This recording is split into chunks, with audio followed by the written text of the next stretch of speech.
A'udzubillahi minasyaitonirrajim. Bismillahirrahmanirrahim. Assalamualaikum warahmatullahi wabarakatuh. Waalaikumsalam warahmatullahi wabarakatuh. Ya Rabbi bil Mustafa balligh maqasidana waghfir lana ma madha ya wasi'al karami. Ya Rabbi bil Mustafa balligh maqasidana waghfir lana ma madha ya wasi'al karami. Muhammadun sayyidul kaunaini wathaqalaini wal fariqaini min urbi wa min ajami. Rabbi bil Mustafa balligh maqasidana waghfir lana ma madha ya wasi'al karami. Nabiyuna al-amirun nahi fala ahadun abarra fi qawli la minhu wala na'ami. Ya Rabbi bil Mustafa balligh maqasidana waghfir lana ma madha ya wasi'al karami. Wal habibul ladzi turja syafa'atuhu li kulli haulin minal ahwali muqtahimi. Bibil Mustafa balligh maqasidana waghfir lana ma madha ya wasi'al karami. Alhamdulillah, alhamdulillahirabbil alamin wa bihi nasta'in wa ala umuri dunya waddin wassalatu wassalamu ala asyrafil anbiya'i wal mursalin sayyidina wa maulana Muhammadin wa ala alihi wa sahbihi ajma'in. Amma ba'du. Hadratal muhtaramin ila jami'i jama'ati majlisi ikhwah al-islamiyah siyadatal muhtaram jami'a asatidina jami'a masyayikhina nakhussu bidzikri ila al-mukarram muallim Abdul Rasyid Ahbibi wa nakhussu bidzikri ila Dr. Andis Muhammad Ja'far nakhussu bidzikri ila al-Ustadz Abdul Hamid Mustafa wa ila raisi idarah minal ukhuwah Haji Basroin Sofari wa Ustadz Tahir nansulanansi ila jami'i idarati raisi majlis raisi masjid minal ukhuwah ila hadin Nabil Mustafa Muhammadin sallallahu alaihi wasallam wa ila hadatin jami'il awliya wal anbiya wal ulama'is salihin wa salafuna salihin wa nakhusu bi dzikri ila abaina wa ummahatina wa ajdadina wa jaddatina wa abnaina wa usulihim wa furu'ihim wa nakhusu bi dzikri ila masyayikhina wa muallimina wa asatidatina khususan sama Dr. Muhammad Ja'far alladzi qad marada ala ma nawaina wa ala ma nawa salafuna salihun syai'un lillah. Al-Fatihah. A'udzu billahi minasyaitonir rajim. Bismillahirrahmanirrahim. Alhamdulillahi rabbil alamin arrahmanir rahim maliki yaumiddin. إياك نعبد وإياك نستعين اهدنا الصراط المستقيم صراط الذين أنعمت عليهم غير المغضوب عليهم ولا الضالين. Amin. Alhamdulillah. Kita melanjutkan kajian fikih Fiqhul Islami wa adillatuhu. Kita sampai ke alat-alat atau perkara-perkara yang dapat mensucikan najis, dapat mensucikan barang najis indal Hanafiyah. Menurut mazhab Hanafiyah kita sampai ke bab akhir ya. Terakhir udah mau selesai. Kita sampai ke halaman 106 kalau kitabnya. Nomor 15 yaitu nashul bi'ri al-mutanajjisah. Qala musannif rahimakumullah wa nafa'ana bihi wa bi ulumihi fid dharaini amin.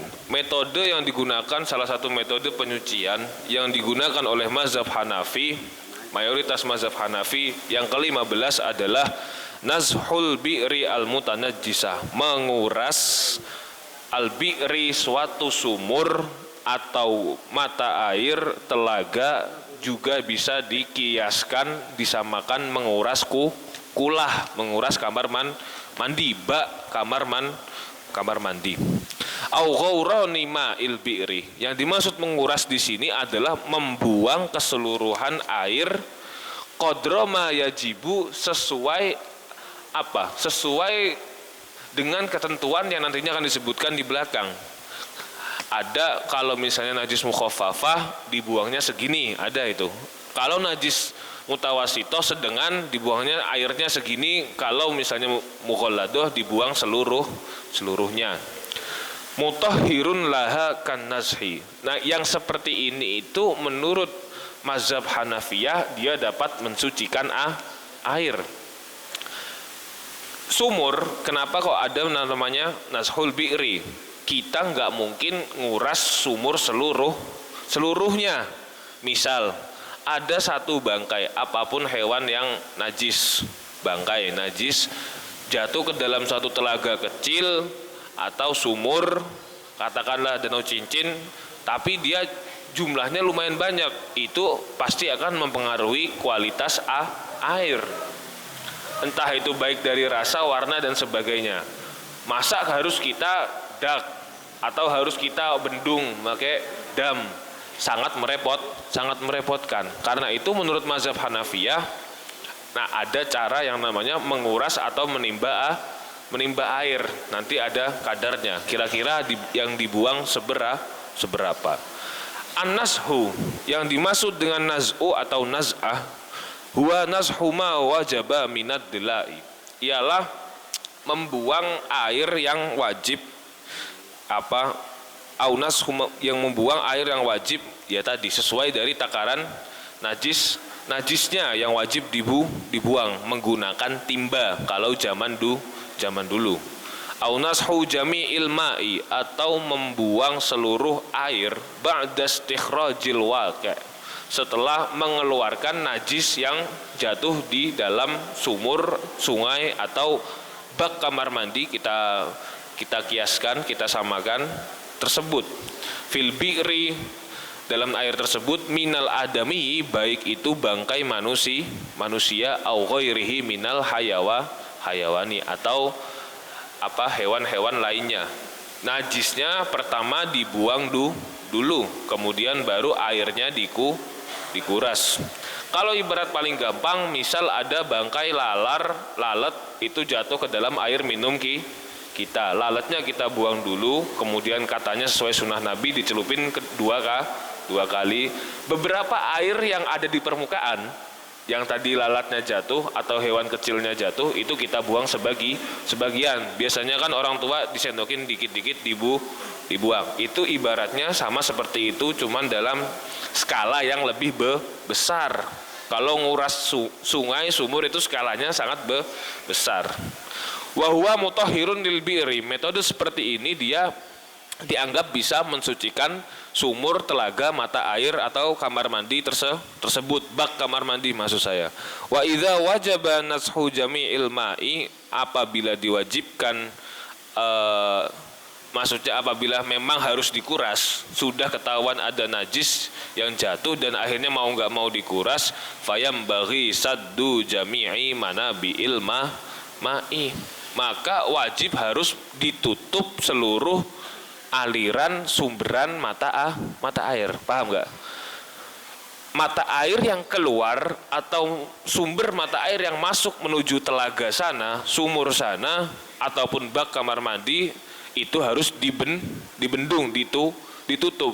Kita harus menutup adanya aliran air yang masuk ke sungai, kamar mandi yang dikuras. Kalau orang tua biasanya itu sumpel dulu, yang bak kamar mandi yang mau dikuras sumpel dulu, mau jalan kerannya ataupun jalan keluarnya. Jadi benar-benar tidak ada lagi tambahan air yang masuk. Nah, Tsumma yunzihu ma fiha minal ma'in najsi, kemudian membuang air najisnya. Wa illam yakun, kalau tidak bisa, kalau memang tidak bisa ditutup karena ya airnya sangat banyak. Katakanlah Sungai Bengawan Solo ya. Sungai Bengawan Solo itu kan satu sungai besar tapi anak sungainya banyak. Nah, kalau seperti itu cabangnya banyak, maka fatun zahu, dia bisa dibersihkan atau bisa dikuras al-maqadirut taliyah sesuai ukuran kadar berikut. Yang pertama, atau nanti penilaiannya, variabelnya nanti sesuai najisnya, jenis najisnya. Ingkanal waqi'u hayawanan, kalau yang jatuh di dalam najis itu hewan. Fa ingkana najisul aini kal khinziri, kalau hewannya najis ain itu artinya dari sononya udah najis, kal khinziri seperti babi, yajibu nashu jami'il ma'i, repot nih, harus dikuras total. Wasahihu indal Hanafiyah, dan menurut pendapat yang sahih yang lain menurut mazhab Hanafi, annal kalba laisa binajisil aini. Inilah referensi yang menyebutkan bahwasanya menurut mazhab Hanafi anjing itu bukan termasuk dari najis ain, karena memang tidak ada di dalam Al-Quran yang menyebutkan jelas bahwasanya dia merupakan najis ain. Jangan kaget nanti di Mesir, di Suriah, ataupun ya di Maroko, di Tunisia itu banyak sekali anjing di negara-negara seperti itu, karena memang mereka tidak menganggap anjing sebagai najis ain, bukan hewan yang dari sononya sudah najis, tidak termasuk kategori najis mughaladah kalau dalam mazhab Syafi'iyah. Wa amma idza lam yakun nasul aini, kalau hewannya ini atau najisnya ini bukan najis ain. Fa in kana adamian, apabila kita kan adamian itu maksudnya kenapa kita disebut dengan hewan? Hayawanun ghairuna tek, hayawan yang berakal dan hayawan yang tidak berakal. Perbedaan manusia itu kalau dalam istilah mantek, definisi manusia al-insanu adalah hayawanun natikun, satu hewan yang dapat berbicara atau berakal. Kalau yang tidak berbicara ya seperti seluruh hewan selain manusia. Kalau bisa bicara, ayam ataupun sapi bisa bicara, itu genderuwo, dirasukin sama jin. Kalau ada hewan yang bisa bicara dan sebagainya, itu dirasukin sama jin. Fa in kana adamian, apabila najisnya itu bangkai seorang manusia. Biasalah ya, zaman dulu apalagi zaman 80 70 karung goni ngambang di sungai, zaman Petrus atau zaman PKI dulu kan biasa.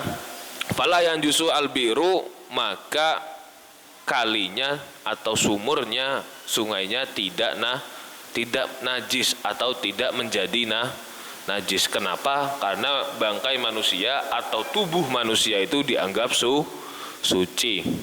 Wa amma sairul hayawani, adapun seluruh atau sisa, maksudnya adapun hewan yang lain, sairul hayawani, adapun untuk hewan yang lain ada ketentuannya. Fa in kana la yukalu lahmuhu, kalau dagingnya enggak kita makan, bukan hewan konsumtif, kasiba'il wahsi wat tuyuri, sebagaimana hewan buas atau burung buas. Burung buas ini kalau dinisbatkan seperti raja wali, elang, gagak dan semacamnya. Kalau burung aduan sayang. Fasahihu, maka menurut dalil yang paling sahih, annahu, hewan tersebut itu yujibut tanjisa, hewan yang tidak bisa dimakan tadi akan menyebabkan airnya menjadi najis. Itu kalau dagingnya tidak bisa dimakan, ada bangkai hewan misalnya elang, sebagainya, buaya, singa kemudian jatuh, maka dia bisa menajiskan air atau telaga mata air tersebut. Wa ammal himaru, adapun hewan yang bisa dimakan, yuk kalau lahmuhu wal bighalu, dan keledai bighal, wasfas sahihu, maka menurut dalil yang sahih annahu yaj'alul ma'a, maka apabila ada bangkai ini jatuh dalam air, dia akan menjadikan air tersebut mashkukan fihi. Mashkukan fihi ini agak jarang memang terdengar di dalam hukum fikih, artinya adalah diragu-ragukan, bikin ragu-ragu, bikin was-was, bikin mamang. Buset, ini ada keledai 1, 2, 3, 4 tiba-tiba nyemplung kali mati semua. Ini kira-kira najis apakah kagak? Nah, hukumnya itu. Lu tanya, ini kira-kira najis apakah kagak? Nah, kalau ditanya itu jawabannya hukumnya ya itu. Masih diragukan, bingung. Ingat, kalau sudah ragu-ragu solusinya adalah al-yaqinu la yuzalu bisyaki, tergantung keyakinannya sendiri. Yakin itu najis, hukumnya menjadi najis. Yakin tidak najis, maka hukumnya tidak najis, sesuai kaidah fikih yang paling dasar. Yang kedua, wa in kana hayawanan yukalu lahmuhu, kalau hewannya itu hewan yang dikonsumsi, fayatanajjasul ma'u, maka otomatis dia akan menjadi najis airnya. In kharaja mayyitan, kalau emang hewannya mati. Kalau cuman mandi maka enggak jadi najis. Wa yunzihu ma'al bi'ri kullahu in kana muntafikhon au mutafassikhon. Dan kalau memang nanti itu bangkainya itu sudah mengembung, membusuk, pahamlah, perutnya sudah membesar, itu harus dibuang seluruhnya. Apa yang dibuang seluruhnya? Dikuras airnya seluruhnya, karena nanti statusnya najis yang mungkin kita bisa kalkulasikan, kita perhitungkan paling cuman kotorannya ataupun lendir-lendirnya, itu sudah berubah menjadi belatung dan sebagainya yang tercampur dengan air. Wa illam yakun muntafikhon wala mutafasikhon, kalau tidak bengkak ataupun busuk, fahuwa fi dhahiri riwayah maratiba salasah. Menurut pendapat dhahir dari mazhab Hanafiyah, itu ada 3 cara atau 3 tingkatan. Fil far'ah wa nahwiha, kalau hewannya itu tadi tidak membusuk, kemudian dia mati di situ, ada 3 kelas, ada 3 tingkatan. 1, fil far'ah wa nahwiha, kalau hewannya itu sekelas dengan tikus dan semacamnya, berarti jenis, ukuran dan ras ya, jenis hewannya. Yunzahu isruna dalwan, dibuang airnya 20 ember, au salasuna ataupun 30 ember, bihasabi kibarid dalwi wasighorihi, tergantung embernya. Kalau embernya ember biasa yang udah standar ukuran medium, oh ya segitu. Ini yang dimaksud ember sama ibu rumah tangga. Bu, embernya mana bu? Ya itu di belakang. Itu berarti udah ember yang dimaklumin sama seluruh ibu rumah tangga. Ya, ini jadi mayoritas nih. Ini yang disebut dengan ember. Tapi kalau embernya ember pasar, maka dia beda. Ember pasar buat nyuci banyak barang, itu nanti disesuaikan ukurannya, 20 ember atau 30 ember. Berapa sih 1 liter, 1 ember sedang gitu? 3 liter apa 5 liter? 5 ya, 5 kali 20, 5 kali 20 100 atau 150 liter. Nah, itu sebenarnya bukan ukuran iseng-iseng. Itu dari mana dalilnya kayak gitu? Kok bisa ya? Ulama zaman dulu ada aja gitu bikin ukuran. Itu merupakan kalkulasi, kalau secara fisika ataupun IPA, radius air yang tercemar, baik dari luasnya, diameter ataupun kedalaman air. Itulah cerdasnya ulama fikih zaman dahulu. Nah, tahu kalau yang ngaji nanti biasanya orangnya nggak paham, diterangin pakai gituan, dibikin ukuran gampang, ukuran ibu rumah tangga. Udah lu kuras 20 ember, 30 ember gampang kan. Wafid dajajah atau dujajah wa nahwiha. Kalau dalam najisnya itu ayam, ukurannya seukuran ayam dan sejenisnya, yunzahu arba'una au khamsu sunnah, gampang. Maka dikurasnya 40 atau 50 ember. Wa fil adami wa nahwihi. Nah, ini kalau yang jatuh adalah manusia, bangkai manusia, yunzahu ma'ul bi'ri kulluhu, harus dikuras penuh. Itu sungai Swiss kemarin anaknya Ridwan Kamil seharusnya dikuras penuh. Aduh, enggak, tapi dia soalnya mengalir ya. Kalau dia mengalir itu, maka nanti dia akan suci dengan sendirinya. Ini kan yang kita bahas adalah air yang menggenang. Danau Sunter, Danau Cincin, itu kan dia tidak ada satu air masuk dari gunung, dan juga dia tidak mengalir ke laut. Dia stuck, diem airnya. Wadzalika in kana 'alal adami najasatun biyaqinin haqiqatan aw hukmiyatan. Itu hal demikian itu apabila diyakini gini. Repot banget manusia, itu cuman katakanlah manusia satu mati nggak dikenal kok, bikin kita repot sekampung nguras kali kita sendiri. Itu kalau sudah diverifikasi oleh tim forensik ada najis yang jelas hakikatan, baik itu hakiki ataupun hukmi. Itu dia habis ngapain, semalam habis dari sini, habis gini, kemudian masih bawa najis, barang najis dibawa, dia juga statusnya masih hadas. Nah, itu baru dikuras penuh. Wa daliluhum ala dzalika, kenapa ada seperti ini?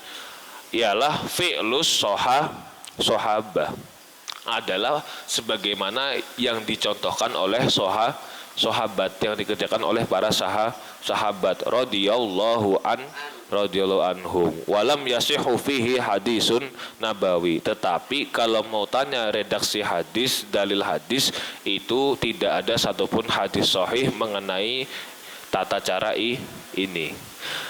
Di dalam mazhab Hanafiyah dan di dalam mazhab Malikiyah itu ada satu sumber hukum yang kelima atau yang ketujuh, saya lupa, yang namanya fi'lus sahabah atau fi'lu ahlil Madinah wa Makkah. Bagaimana tingkah laku, ibadah, cara kehidupan penduduk kota Madinah dan penduduk kota Mekah itu dijadikan sumber hukum, paham? Karena tata cara hidup keseharian penduduk Madinah itu sudah turun temurun dari generasi ke generasi itu dari zaman Nabi. Dan cara hidup itu fi'lus sahabah tadi, bagaimana sahabat mempraktekkan cara ini, begini menyelesaikan masalah, itu dijadikan sumber referensi hukum oleh dua mazhab Hanafiyah dan mazhab Malikiyah. Nah, makanya kalau misalnya lu ngapain lu begayaan nyontoh kiai, lu ngikut-ngikutin cara-caranya kiai, gaya-gayanya kiai, ataupun hal-hal amalan wirid ijazah yang dilakukan oleh orang alim. Ini kan yang sering katakanlah digemborkan ya oleh, ya mohon maaf lah, golongan sebelah, entah itu ekstremis, radikalis, dan wahabi dan sebagainya. Padahal mereka sendiri, kalau mereka tahu, mazhab mereka sendiri juga ada yang namanya fi'lus sahabah. Itu kan juga termasuk meniru orang alim di antara mereka, ya enggak? Apa bedanya? Itulah kadang-kadang kalau sudah berbeda manhaj, tidak mau saling nggak connect, akhirnya nggak nyambung. Wah, iya juga ya, padahal di mazhab saya sendiri itu ada fi'lus sahabah, meniru perbuatan sahabat ataupun ulama yang bisa dijadikan referensi hukum. Ya, kurang lebihnya saya mohon maaf. Wallahul muwaffiq ila aqwamit thoriq. Assalamualaikum warahmatullahi wabarakatuh.